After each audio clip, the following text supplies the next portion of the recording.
talk with me about Revelation and Revelation by Uttermost and what makes it different and unique. Well, we do several things.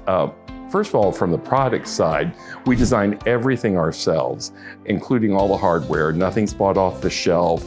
Everything's unique, it's different. With everything we do, whether it be lighting, furniture, decorative accessories, upholstery, we try to think of little special things that our competitors don't do. So you're gonna find a surprise. Can you talk about your upholstery growing? We are working with several outside designers to help us do the engineering and create really fantastic upholstery right here in the US in High Point, North Carolina. And they've just done a beautiful job.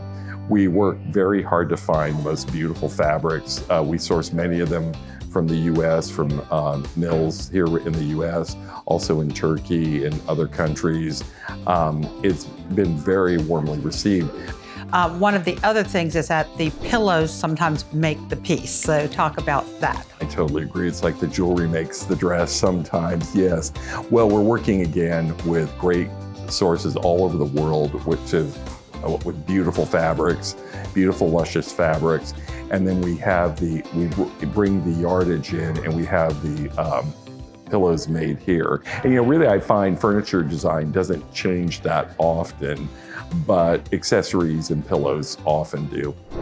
The challenge for us in our job is really to try to think of what people really want just about 5 minutes before they know they want it.